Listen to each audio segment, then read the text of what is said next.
Welcome to Dev's Tales. The first time Ada noticed him, it wasn't because he spoke, it was because he didn't. In an office where voices constantly overlapped, phones ringing, keyboards clattering, laughter echoing too loudly for a place that thrived on quiet ambition, he was an island of stillness. Tall, composed, sleeves rolled just enough to reveal careful discipline, not carelessness. His name, she would later learn, was Daniel. But that day, he was simply the man who didn't try. And that was precisely why she couldn't stop looking.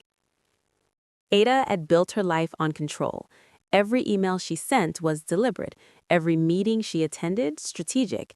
She didn't believe in accidents, only consequences people failed to anticipate.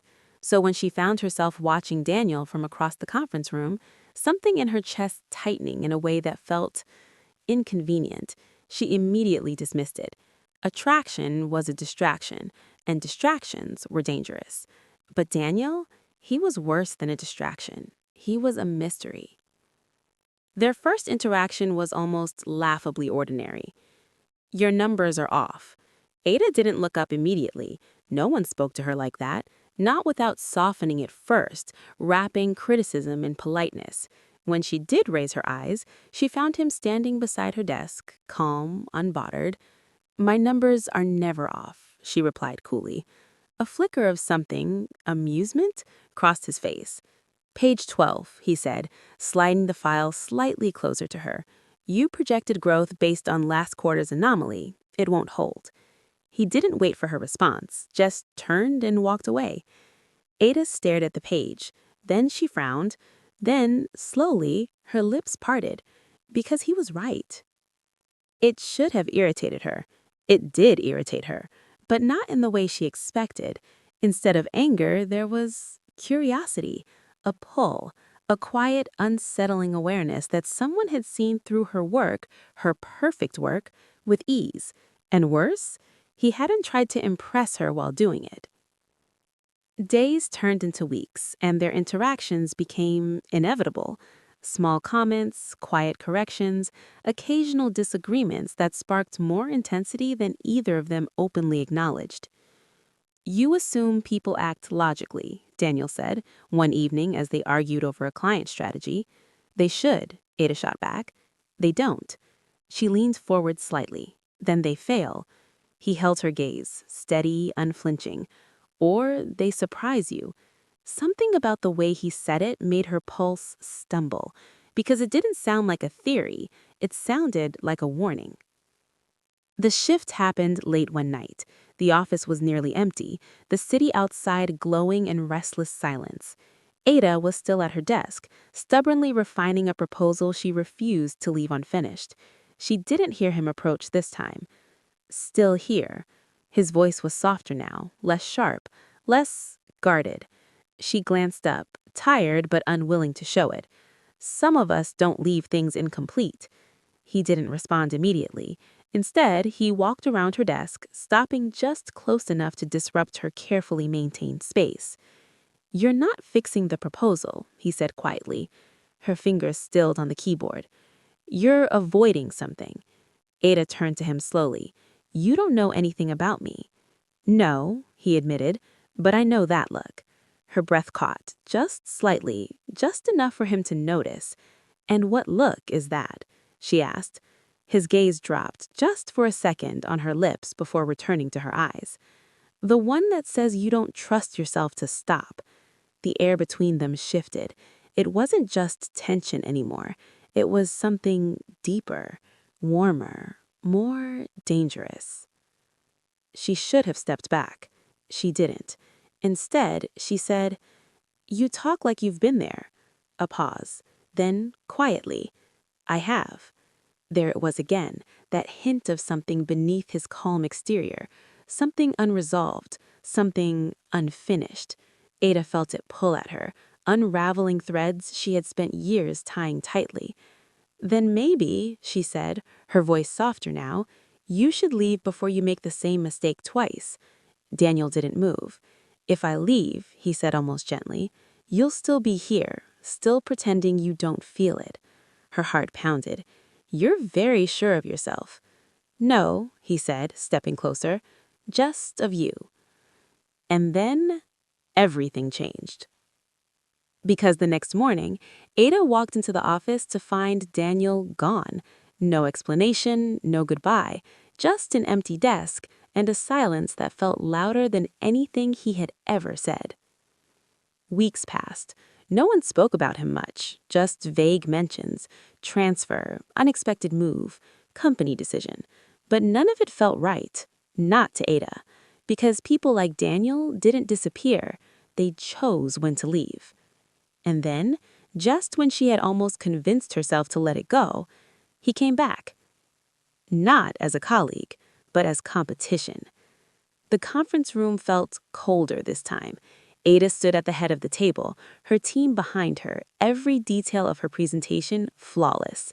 Across from her stood Daniel, equally composed, equally prepared, but different, more distant, more dangerous. Their eyes met, and for a moment, everything else disappeared.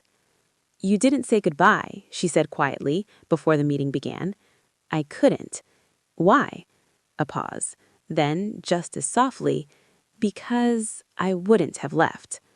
The meeting started, but the real battle had nothing to do with business. Because now, Ada wasn't just fighting to win the deal. She was fighting to understand the man who had walked away and why, despite everything, he had come back. And Daniel? He was fighting something far more dangerous. The realization that leaving her had been the biggest mistake he'd ever made. And this time, walking away might not be an option. The room held its breath as Ada began. Her voice was steady, perfect even, but inside, nothing was steady anymore.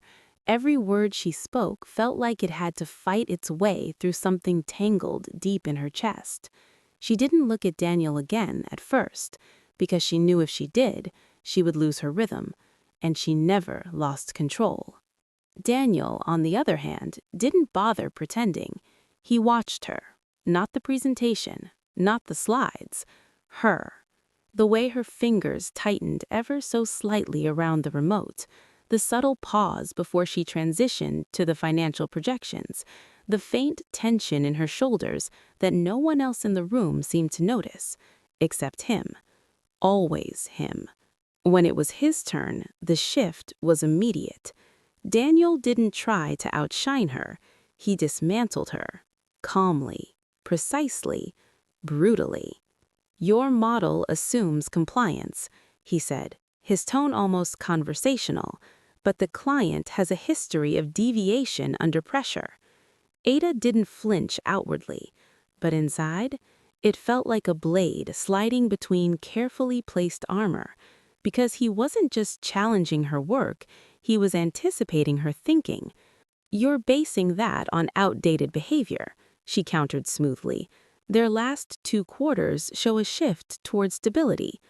Daniel tilted his head slightly, studying her. Or the illusion of it. Their eyes locked. The room faded. And suddenly, this wasn't about numbers or projections or strategy anymore.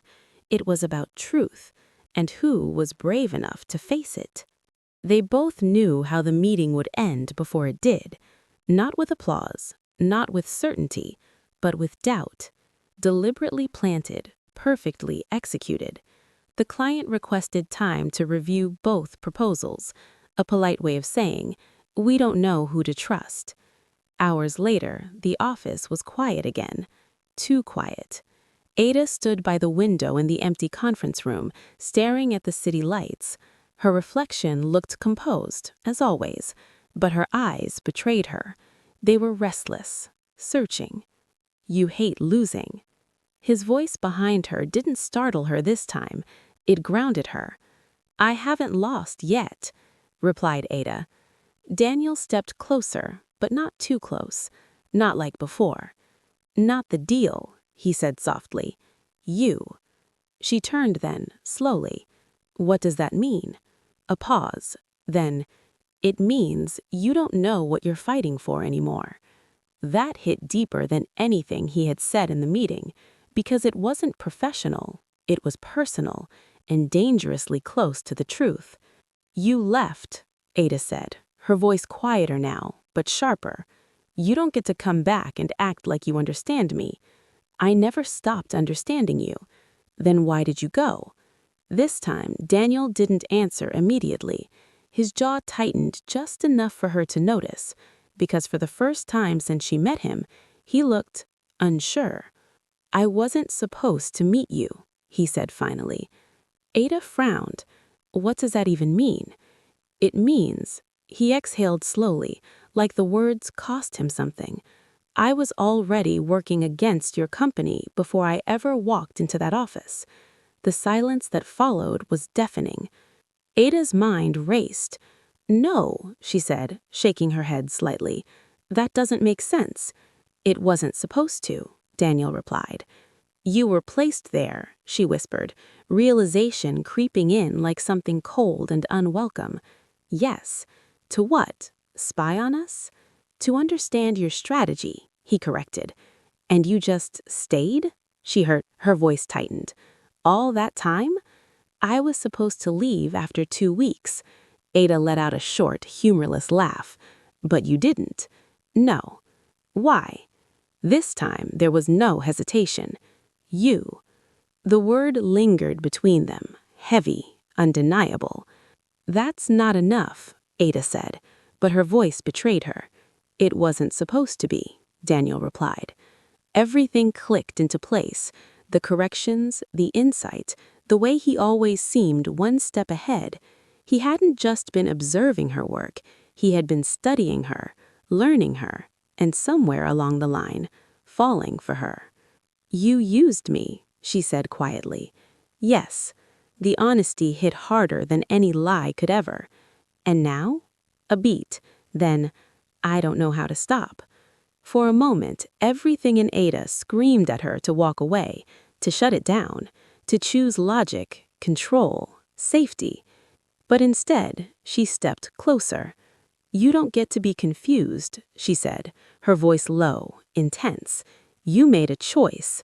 "I know." "Then make another one." Daniel's eyes searched hers. "And if I choose wrong?" Ada held his gaze, unwavering.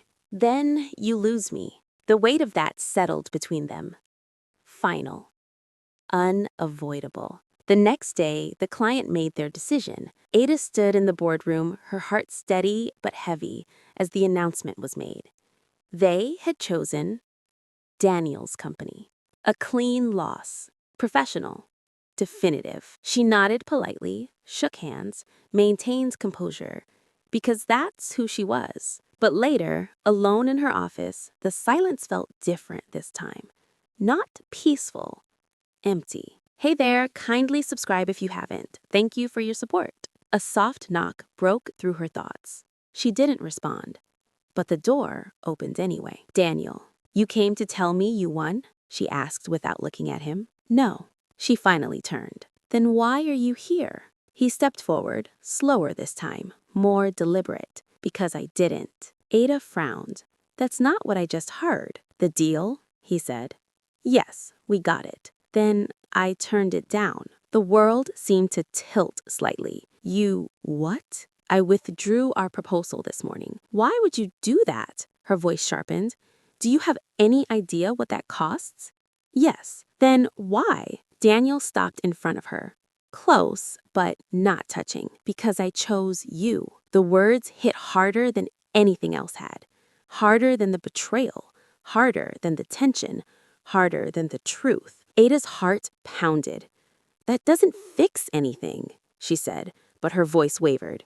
"I know. You still lied." "Yes." "You still used me." "Yes." "Then why would I?" "Because you already did." She froze. Daniel reached into his jacket slowly and placed a document on her desk.